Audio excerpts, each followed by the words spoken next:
Guys, ये है episode 24 of the people's podcast Pakistan. इसमें हम डिस्कस करेंगे प्लेटो का एक dialogue फेड्रस।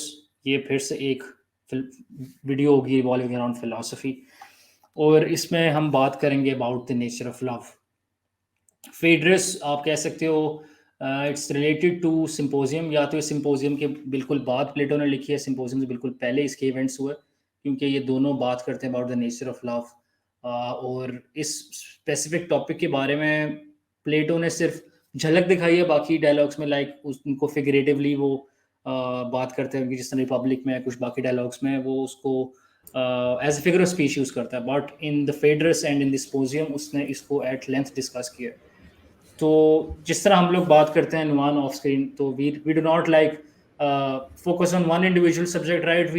We naturally the conversation naturally flows right from one topic to another. तो उसी तरह ये डायलॉग है, it doesn't revolve around one specific topic. पहले वो नेचुरल लव की बात करता है, फिर वो डेविएट करता है। It's like a very naturally flowing conversation, this book called Phaedrus. तो हाँ, should I like get into it? If you want, I can start with Lysias' speech. या श्योर श्योर। No worries.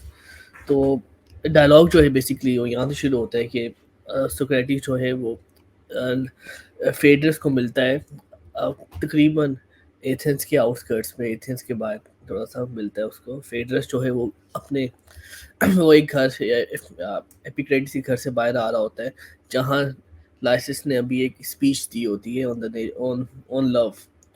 तो as Socrates already knows Phaedrus, he stops him and asks him what he's doing.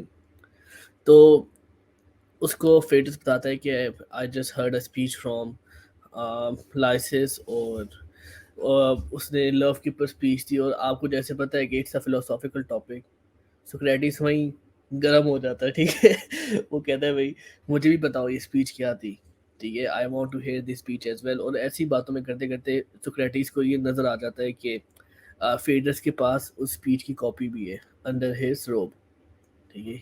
He pursues him और to recite the speech again.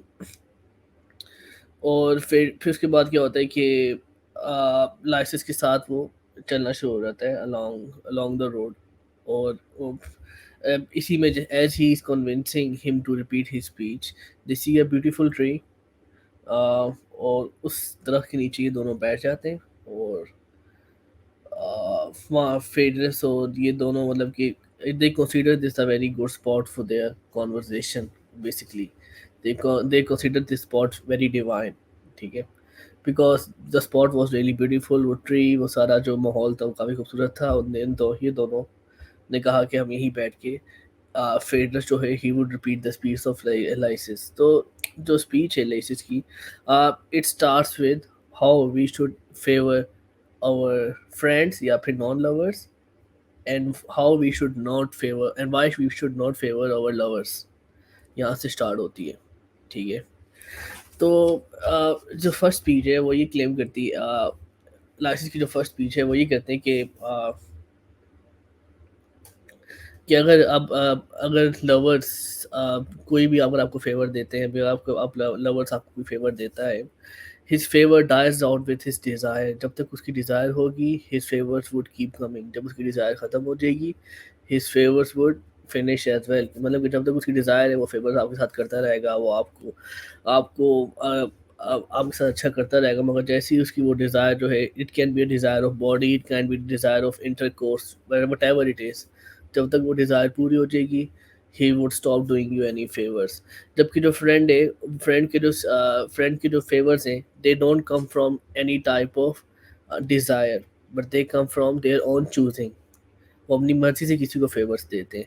That is Y उनकी जो favours हैं they keep coming, because their favours are voluntarily done favours.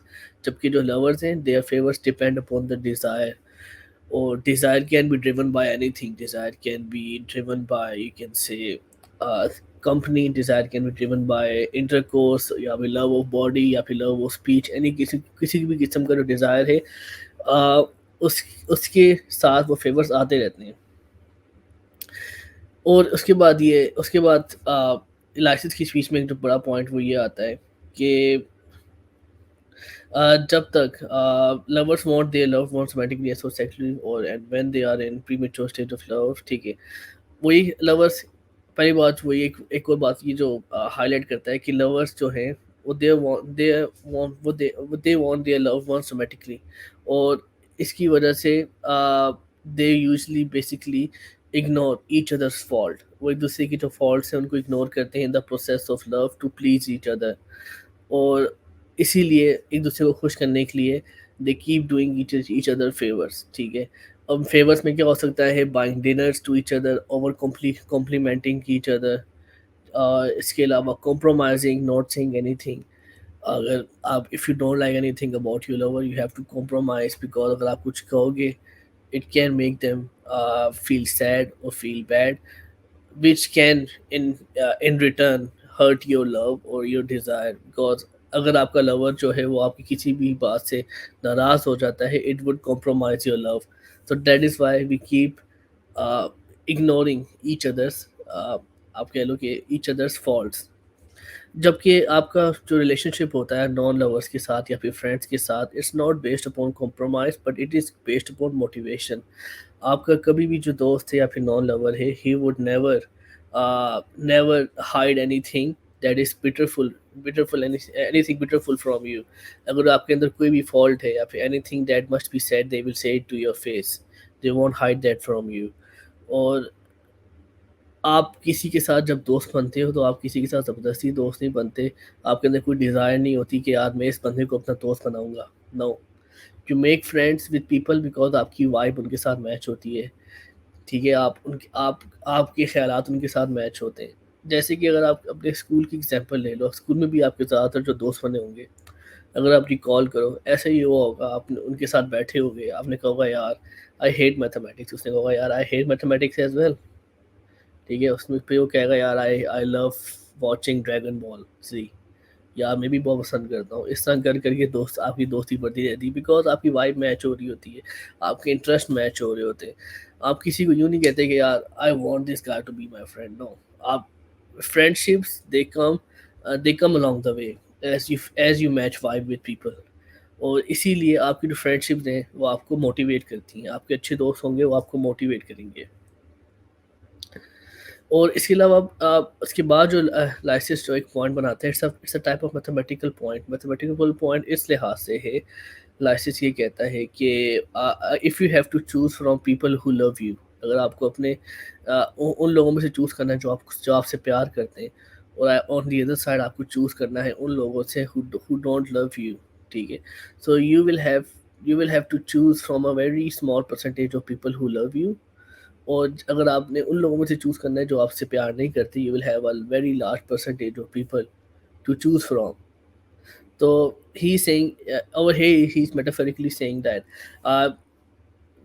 आपके non love you can have multiple friends और non lovers at a time, ठीक है, मगर the loved ones they will always be in very small quantity, so whenever you need a favor you will have very small percentage of people to ask or to depend upon, but on the other side if you want a favor from a non-friend or a non-lover you will have a very large percentage of people to depend upon, you can ask a very large percentage of people, और में से कोई भी आपकी help कर सकता है, आपके पास एक बड़ा परसेंटेज होगा लोगों का। This is a bit of a mathematical point but yes. उसके बाद लाइसिस की स्पीच में जो आखिरी पॉइंट वो ये आता है कि लवर जो है वो एक हल्की सी बात पे वो इजीली अनॉयड हो जाता है वट एवर हैपन्स, और वो ये समझता है कि this thing is design to hurt him, ये जो चीज़ बनी थी it was design to hurt him in a way, that is why जो है लवर वो अपने लव्ड वंस को रिस्ट्रिक्ट करने की कोशिश करता है, they try to restrict them from their friends, their their acquaintances or their parents, because they feel jealous, because whenever their loved ones socialize with another person they have a fear of losing them basically, so they don't really want their loved ones to socialize or to interact with anyone else besides them। So licence के पीछे आपको ये मालूम होता है कि lovers के अंदर जेलसी होती है, जो बेसिकली एक जो बात वो कहना चाह रहे हैं, लवर्स के अंदर जेलसी होगी जबकि नॉन फ्रेंड्स नॉन लवर्स और फ्रेंड्स के अंदर जेलसी का एलिमेंट नहीं होगा। कभी ऐसा हुआ है जब बोला कि तू एक दोस्त से बात कर रहा हो और तेरा दूसरा दोस्त जेलस हो जाए, यार ये बात कर रहा है? No, it never happens that way. आपका दोस्त जो है वो कभी आपसे जेलस नहीं होगा, मगर जो आपका लवर है they easily get jealous whenever your tension, whenever you give attention to someone else, even to your close relatives as well. उसके बाद लास्ट पॉइंट जो ये क्या है कि लाइफ का लास्ट पॉइंट ये है कि lovers usually desires each other's body before before they even come to know each other's character या फिर ईच अदर्स ट्रेट्स। तो बेसिकली लाइसेंस यहाँ ये अंडरलाइन करना चाह रहा है कि जो लव है, love basically depends upon the love of bodies. आपने किसी को देखा, आप उसकी बॉडी से अट्रैक्ट हुए और आपने उसके साथ प्यार हो गया। वो उस बात को इस तरह से, एक तरह का आप कह लो कि इस तरह मैप आउट करना चाह रहा है कि आप आपने एक लड़की को देखा, फॉर एग्जांपल आपको उससे प्यार हो गया, you will be attracted to her face, मगर आपको नहीं पता how does she sound, how she speaks, what she thinks. आप उन सब चीज़ों को भूल के you just get attracted to her face, which is what happens in most cases, Abdullah, है कि नहीं? आजकल के दौर में ज़्यादा जो केसेस में यही हम्म, होता है कि लोग जो है ज़्यादातर they are attracted to faces and they don't even know about be other person's traits और करेक्टर। आपको पता ही नहीं उनका करेक्टर क्या है, उनकी ट्रेड्स क्या है, और where do they come from, what they do, और what kind of personality they have. You just are attracted to their body. So generally Lysias हो यहाँ ये कहना चाह रहा है कि uh, ये जो लव है, love is basically love of bodies. It's not love of character और love of love of personalities, it's just love of bodies. यहाँ मैं लाइसिस की फर्स्ट स्पीच जो है वो ख़त्म, अभी जो स्पीच है ख़त्म कर रहा हूँ। Do you want to add anything before I start to Socrates first speech? यार what he mentioned towards the end of Lysias' speech, he's essentially referring to this notion of pulchritudinousness, this tendency to fall for people's faces and जो surface level पे है instead of their personality or what's inside their heart. तो वो उस चीज़ की बात कर रहा है। बट अगेन जिस तरह हमने लास्ट वीडियो में बात की थी लुक्रेशियस की किताब on the nature of things के बारे में, कि जिस तरह लुक्रेशियस की भी काफ़ी एक फ्लॉड अंडरस्टैंडिंग है लव के बारे में, तो उस तरह आप समझ सकते हो स्ट्रॉ मैन आर्ग्यूमेंट यूज कर रहा है लाइसियस, क्योंकि लाइसियस के पास पहली बात he doesn't know what love is, that's why he equates that with the love of faces and the love of appearances. But if he knew what उसने true love was, और यहाँ तो he एक बड़ा would say, फॉल्ट, सॉरी, यहाँ एक बड़ा fault ये भी, उसने लव को पहले डिफाइन ही नहीं किया कि व्हाट इज लव। नहीं उसने डिफाइन की है, लेकिन उसने फ्लॉड डेफिनेशन दी है दो जगह पे। उसने पहले ये कहा है कि द लव ऑफ अपेयरेंसेस, कि you fall for their faces, जबकि उसका खास वर्ड है पुलक्रूशिडायसनेस। इनफैचुएशन कह सकते हो, you see someone you like their face and you fall for them, that's not love, that's infatuation, that's pulchritudinousness. So it's like strawman argument use कर रहे, he creates this image of love, a flawed image of love, and he tries to destroy it by saying that this is not worth it. The second thing he says is, पहले तो वो उसको बड़ा tone down version उसका बयान करता है अपनी स्पीच के शुरू में। वो बात करता है कि how non lovers are better than lovers, लेकिन what he is essentially getting at towards the end is के a sexual intercourse, for example, is better with a non-lover than with a lover. Now you will remember कि last video में भी हमने ये बात की थी, लुक्रेशियस का भी टोटल पॉइंट ऑफ व्यू यही था कि it is better for you to have sex with someone who you're not in love with and who's not in love with you than someone who you are in love with and who's in love with you. For many reasons, जो reasons काफ़ी लाइसियस ने दिए वही लुक्रेशियस ने भी दी थी, just like you discussed. इसके बाद सोक्रेटिस अपनी एक स्पीच देता है, वो दूसरी स्पीच भी देता है, दो स्पीचेस देता है, and there's a funny thing which happens after the first speech, and I'll talk about it when you briefly explain his first speech. So you can explain his first speech. No worries, no worries. तो यहाँ basically Socrates जो है वो he tries to make a bit of fun of Phaedrus। वो ये कहता है कि I am still in awe from your speech, और मुझे अभी भी उसके जो ट्रांस है, मैं ट्रांस से बाहर ही नहीं आया, इतनी ज़बरदस्त तरीके से Phaedrus ने speech बोली है। So some people say over here कि like these two are lovers because of this particular part, maybe not because of the words they have chosen over here, but still but we don't मसला really पता know. क्या है, this is the classic Socrates. वो अगले Hmm. बंदे को taunt करता भी है, लेकिन इतना छुपा के करता है, वो बंदा कंफ्यूज होता है, इज ही टॉन्टिंग मी और is he really admiring my speech. वो समझ yes. नहीं आती किसी को, बट But या Phaedrus catches on. Phaedrus कुछ पकड़ लेता है कि he is taunting me, और Phaedrus उसे ही उसको बैक करता है, एक तरह का उसको परस्यू करने की कोशिश करता है कि Socrates ही कहता है कि I can give a better speech than Lysias. तो Phaedrus उसको कहता है कि if you can give a better speech then you should give it on the spot over here. उसको परस्यू करता है, यहाँ तक ये भी कहता है कि I am younger and stronger than you, और Socrates should quit playing hard. और उसके बाद फेडरस जो है वो एक पाम ट्री के ऊपर स्वेयर करके कहता है कि if you don't tell your speech I am not going to decide any other speech for you ever. जिसके बाद सोक्रेटिस जो है वो ज़बरदस्ती कंसेंट कर जाता है कि okay I will tell you my speech. Socrates basically start करता है एक एग्जांपल से, बॉय की एग्जांपल से, कि एक यंग बॉय जिसके एक यंग लड़का है। अब don't take this wrong because उनका कल्चर जो था उसमें इस तरह का पीडो टाइप शेट था वहाँ, मगर I will instead of young boy I will choose to say young man for the rest of my metaphor. ठीक है, तो he start with example of young man who has many lovers, और मगर जो उसका एक जो लवर है he is very clever and cunning. अब जो ये जो कनिंग लवर है he loves the young man, but he convinces him कि मैं आपसे प्यार नहीं करता, I am just your friend या फिर non lover, we are just having some casual stuff. And in the reality of it, he convinces him to give him favors as he is his non-friend or non-lover. So he convinces him to give favors to non-lover or friend instead of his loved ones. This can be. Do you want to add anything? Because ये जो part था, जो boy की जो metaphor था, उसमें what do you think Socrates is trying to save Dullah? He's trying to taunt Lysis, or यार अच्छा यहाँ पे पहले मैं एंड बताऊंगा फिर मैं स्टार्ट बताऊंगा, क्योंकि द थिंग इज कि सोक्रेटिस दो स्पीचेस देता है, राइट। हाँ, जब वो फर्स्ट स्पीच देता है तो राइट आफ्टर दैट वो एक बड़ी टाउंटिंग स्पीच होती है।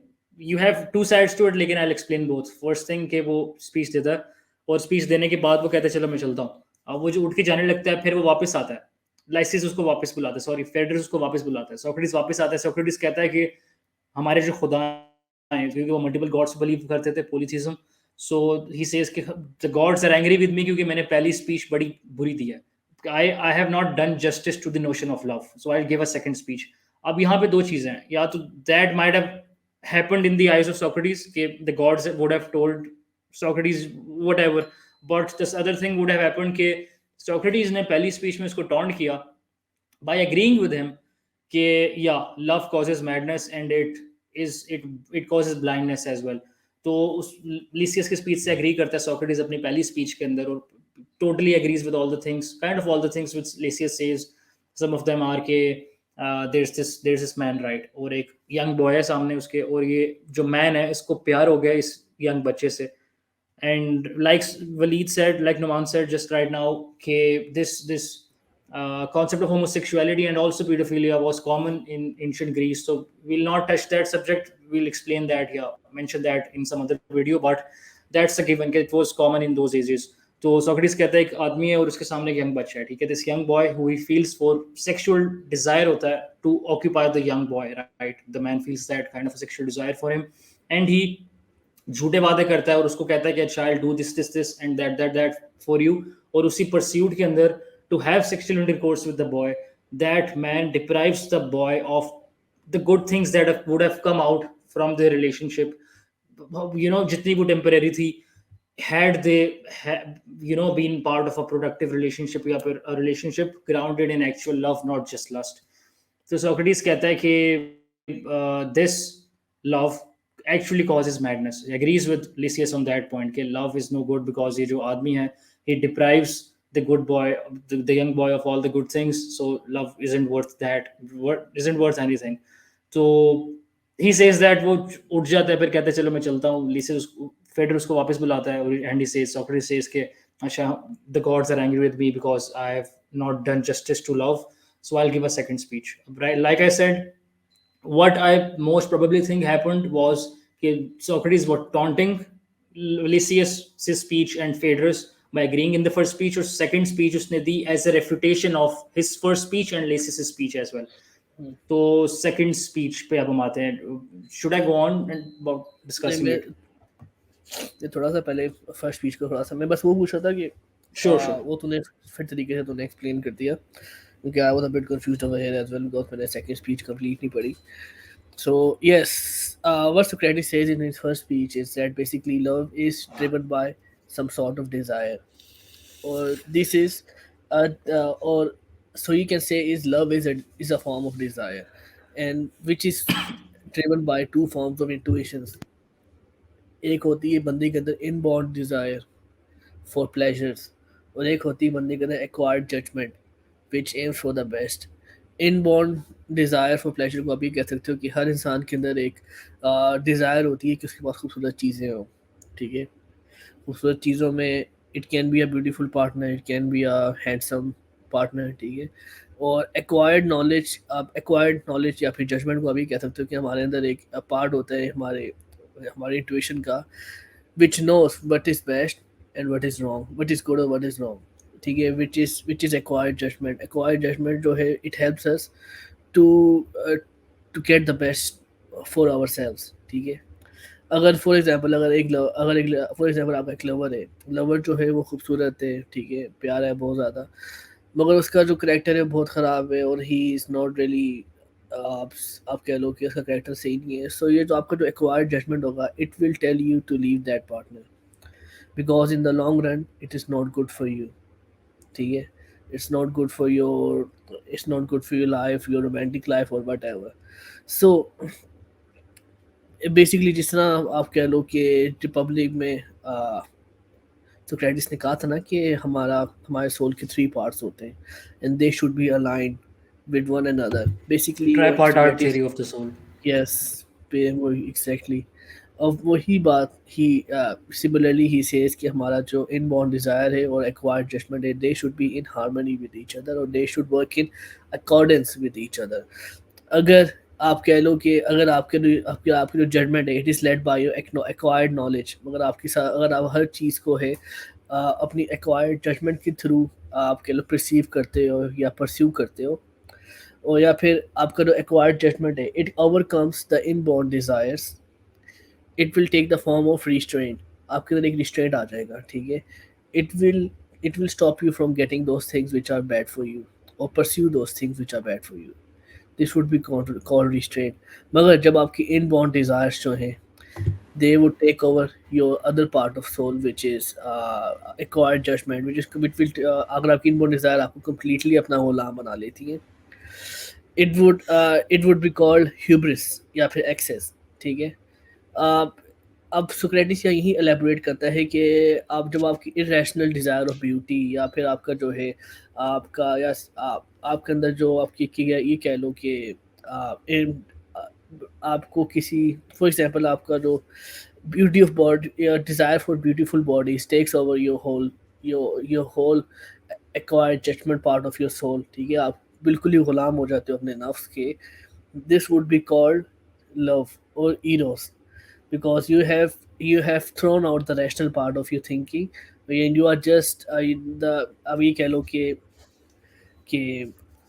जो आपकी इनबॉर्न डिज़ायर है for beautiful bodies has taken over your rational part of thinking.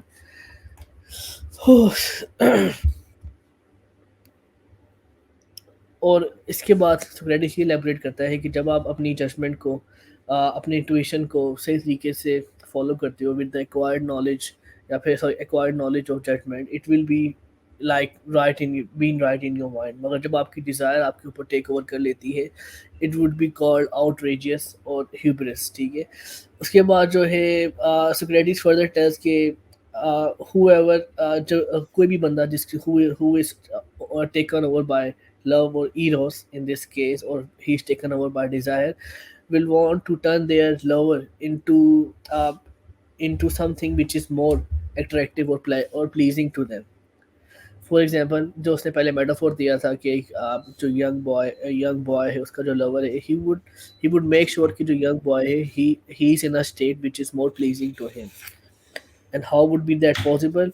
It would be possible if उसका जो यंग बॉय है it would he would stay weak क्योंकि वो ये यहाँ सोक्रेटिस ये बात एलैबोरेट करना चाहता है कि जब तक उसका लवर उससे उससे वीक रहेगा, उससे कम रहेगा, he would be attracted to his love, he would be attracted to that boy.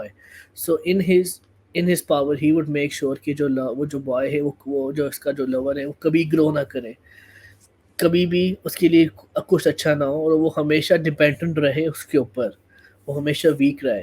So that would make the boy more आपकी कह लो कि मोर प्लीजिंग आया, या फिर more sexually pleasurable to him. So that is why he would try his lover to be as weak as possible. ठीक है. उसके बाद ये बात एलेबोरेट करता है सोक्रेटिस के such a person would also want के would also be jealous of his loved ones, या फिर एसोसिएशंस जो पहले बात हुई. ठीक है. he would be jealous of any of his friends who could make him potentially wise. ठीक है. या फिर वो जेलस होगा कि इसके पास जो उसके फ्रेंड्स हैं या फिर रिलेटिव्स हैं, they who could make him potentially wise. वो कोशिश करेगा कि किसी तरह भी उनको इसकी लाइफ से कट ऑफ कर दे. ठीक है. और ही वुड आल्सो प्रे कि उसकी जो फैमिली है वो भी उससे वो या उससे भी उसका कनेक्शन ख़त्म हो जाए, because he doesn't want anything standing between him and his love. और ही वुड वांट कंडीशंस कि जिसमें उसका जो प्यार है या फिर उसका जो सेक्सुअल इंटरकोर्स है वो सबसे ज़्यादा प्लीजिंग हो. So he would want his family to cut off from him as well. और बेसिकली वो ये कहना चाह रहा है कि जो आपका जो फॉर एग्जांपल जो लवर है, he would always want bad for his loved one. ठीक है. he would never want him to grow. He would want him to stay in the most in the least weak form, in the least form as possible. कि वो चाहेगा कि वो जितना week हो सकता है उतना हो, जितना उसके ऊपर डिपेंडेंट हो सकता है उतना डिपेंडेंट हो. और यहाँ तक कि अगर उसके लव्ड वन के पास कोई प्रॉपर्टी भी है या फिर कोई गोल्ड भी है, क्योंकि उस जमाने में लोगों के पास गोल्ड की जो वेल्थ होती थी वो गोल्ड से मालूम होती थी. ही वुड वांट कि उसकी जो प्रॉपर्टी अभी उसका गोल्ड है वो भी उसके पास ना रहे, बिकॉज जब तक वो चीज़ें उसके पास हैं it would add a bit of status to his personality, and it would make hard for him to get his lover. ठीक है. सो ही वुड प्रे कि उसकी जो प्रॉपर्टी है या फिर उसका जो स्टेटस है वो लूज हो जाए, और it would make him an easy target, या फिर it like he would be easy to approach in some circumstances. Abdullah, इसमें आप ये नहीं कह सकते कि इसीलिए आजकल ज़्यादातर जो अभी आप इंसान के अंदर एक डिज़ायर होती है एक किस्म की कि they want their lover weak और इन अ वल्नरेबल पोजीशन, कि अगर आपका कोई क्रश है you would want them to be in a vulnerable position. That is why अगर हम काफ़ी ज़्यादा मूवीज़ भी देखें हॉलीवुड की, उनमें ये दिखाया जा रहा होता है कि लवर होता है, लवर का कोई पेरेंट मर गया या उनका ब्रेकअप हो गया, and after that they are in a specific vulnerable position. हमारा जो प्रोटैगनिस्ट होगा वो उसी टाइम फ्रेम के अंदर अप्रोच करेगा उस लड़की को या उस लड़के को, and they would get in very easily. What do you think? यार द थिंग इज कि ये जो डिपेंडेंसी ये है विच यू टॉकिंग अबाउट, ये एक काइंड ऑफ एश्योरिटी है ना कि the person won't leave you, कि as long as they dependent on you they won't leave you. But the thing is Plato I don't know इतना हरामी है ना लिटरली, क्योंकि द थिंग इज के वो जब कोई बात करता है ना it always has double meanings. और यहाँ पे आई think so he might be hinting towards the little sense of it कि अच्छा if your lover is like inferior to, they'll always that relationship will be more fruitful for you, the person who's more elder, जो अगर young boys depend on you, so you have more chances of cultivating the control. pleasurable parts. हाँ, control भी yes. होगा, उस control से pleasurable भी होगा and all of that. But the thing is he might be hinting towards this notion कि femininity is more desired, because the thing is कि young boys, why does Plato Socrates की आवाज में young boys को इतना क्यों वो sexualise करता है इन इस डायलॉग्स? क्योंकि अगर हम देखें तो ग्रीस में, एंशिएंट ग्रीस में, दे यंग बॉयज को अगर आप देखो तो they have that feminine element in them, right? And that's what attracts the Elder people, elder men. And as long as that feminine thing is present, as long as the boy does not become an adult, जब तक उसमें वो element है femininity का, तो he is kind of admirable or pursuable for the elder men. But when that part goes away, when he is actually not inferior anymore, I'm sorry for equating femininity with inferiority, but that's how I think Plato stated it, क्योंकि वो बड़ा underlying इसका element हो सकता है, ये जो he might be hinting towards that. as long as he has that element of femininity in him, so he's desirable, but when he grows up he's not desirable anymore.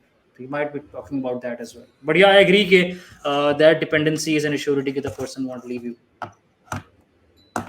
और वही तो मैंने तेरे से सवाल पूछा था कि जिस तरह हम लोगों के अंदर एक डिज़ायर होती है कि नहीं होती to see our loved ones in vulnerable position, to not our loved ones या फिर the people we want to have in our relationship, to see them in a vulnerable position. जैसे कि मैं तुझे एग्जांपल दी कि तू कहीं भी देखता होगा मेरे इतने दोस्तों के साथ हुआ है कि उन्होंने कोई किसी अपनी गर्लफ्रेंड को डंप किया तो उनके दोस्त ने रास्ता बना के उसकी पिछली जो गर्लफ्रेंड थी उसको यार फंसा लिया. Thing What is can you के say over here? वो फिर इसका दोस्त नहीं था. दूसरी बात ये कि फिर वो प्यार नहीं था, क्योंकि जो असल प्यार होता है you don't want to them to be in any kind of an inferior situation, नहीं कह सकते, इन वल्नरेबल क्या हो गया मुझे, वल्नरेबल सिचुएशन. क्योंकि the thing is you want the best for them, right. क्योंकि हमारा मसला पता है कि जिस तरह रिसर्च पेपर होता है ना, आप पढ़ते हो पहले उन्होंने टॉप पे डेफिनेशन दी होती है, राइट. उस डेफिनेशन को आगे लेके चलेंगे. ये डायलॉग्स का मसला है, पहले वो डेफिनेशन देता नहीं है सॉक्रेटिस. उसने पहली स्पीच में लव को तबाह कर दिया, उसकी उसकी नेगेटिव पार्ट्स को. सेकंड में उसने सही एक्सप्लेन किया प्यार को कि what he thinks love is. That's why I Okay, feel कि वो टॉन्ट कर रहा था पहली स्पीच में. no worries. उसके बाद मैं बताऊंगा फेड्रस का व्यू क्या था इस फर्स्ट स्पीच के ऊपर. फेड्रस बिलीव्स, वो ये बिलीव करता है कि relationship is a type of good between lover and his man. वो इसको इस तरह डिफाइन करता है कि लव ब्रिंग्स गाइडेंस, और लव जो है वो एक it brings I think so you can say cautious to the life of lover या फिर लव्ड वंस. जब तक लवर, आप ये कह लो कि लवर का जो बिगेस्ट रोल मॉडल है लव्ड वन का, वो लवर होगा. And he would make sure to be as good as possible in front of his lover. जब वो प्यार में होगा तो वो कोशिश करेगा कि वो अपने जो उसका जो जिससे वो प्यार करता है उसको अपनी सबसे बेहतरीन फॉर्म दिखाए, सबसे बेहतरीन आप कह लो कि विच कैन प्रेजेंटेबल फॉर्म दिखाए. ही वुड मेक श्योर कि वो ऐसी कोई हरकत ना करे जिससे जो उसका लवर है वो उसके बारे में कुछ गलत बात सोचे कि how he can do this thing, या फिर उसने ऐसी चीज़ क्यों की. सो ही वुड मेक श्योर कि वो कभी भी कोई शेमफुल या फिर कोई भी बुरी चीज़ ना करे जिससे उनका जो प्यार है वो इफेक्ट हो सके, या फिर जो लवर उसको डाउट भी कर सके फॉर अ सेकेंड. ठीक है. So this would make him to refrain from any shameful any bad acts. तो वही बताना चाह रहे हैं कि लव जो है वो आपको एक तरह की गाइडेंस देता है. ठीक है. और उसके बाद वो ये कहता है कि जैसे ही आपके अंदर एक जब आपके अंदर से वो जो होता है ना एक एब्सेंस ऑफ शेम आता है, तो it makes room for the sense of pride. जैसे ही सेंस ऑफ प्राइड आपके अंदर आता है, सेंस ऑफ प्राइड से क्या होता है कि आप you try to make your loved ones more impressed.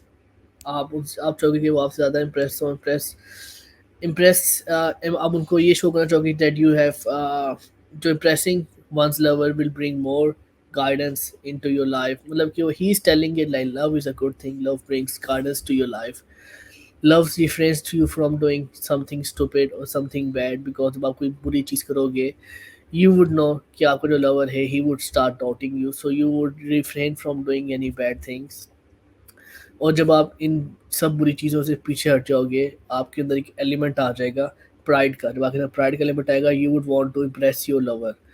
जब आप अपने लवर को इम्प्रेस करने की कोशिश करोगे, in the sense of impressing you would learn new things, it would bring learning and guidance into your life. So basically Phaedrus यहाँ ये कहना चाह रहा है. उसके बाद now you can start for the second part of Socrates speech.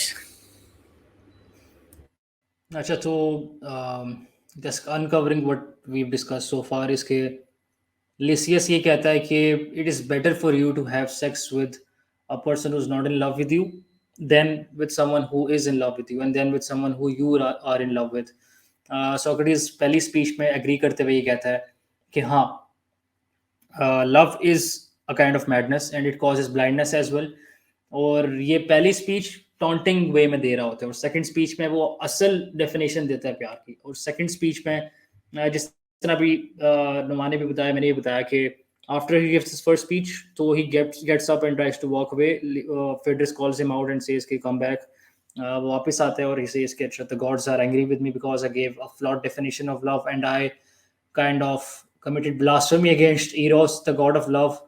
तो Socrates कहता है कि अच्छा, I said कि love is madness, but love is the best kind of madness because it has been given by the gods. So it is a praiseworthy thing, and therefore it is the very best kind of madness.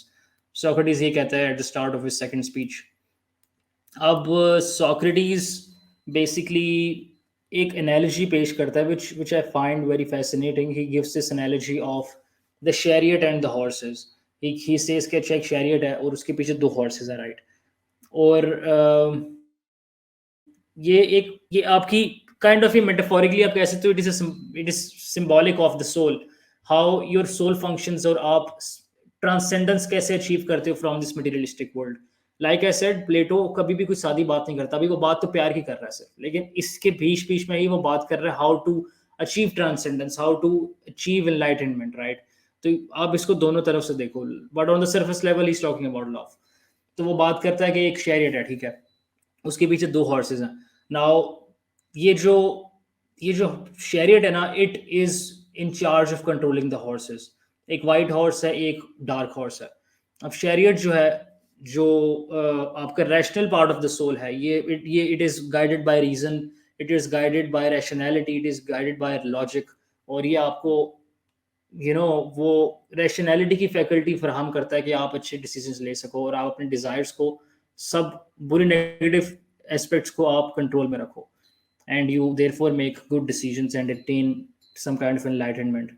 तो ये जो chariot है, it is symbolic of the rational part of the soul. और ये जो दो horses हैं, white horse and the dark horse, ये जो डार्क हॉर्स है, दिस इज काइंड ऑफ, आप कह लो, your desires, all those desires which you want but you know they are bad for you, but you want to satisfy those desires nevertheless.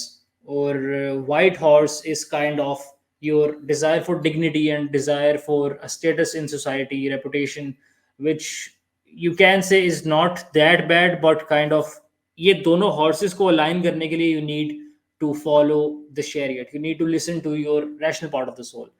और अगर तो इन दोनों horses में से भी कोई एक भी जाता है और या फिर आउट ऑफ कंट्रोल होता है, तो it will result in unbalance of the entire soul. क्योंकि like we said कि this analogy is symbolic for the right alignment of the soul.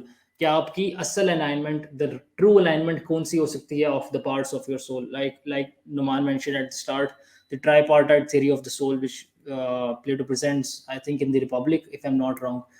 So it goes hand in hand with that theory there are three parts of the soul, and like I said, the chariot and the two horses. So the chariot, the rational faculty in you, has to be in control and it has to guide the two horses.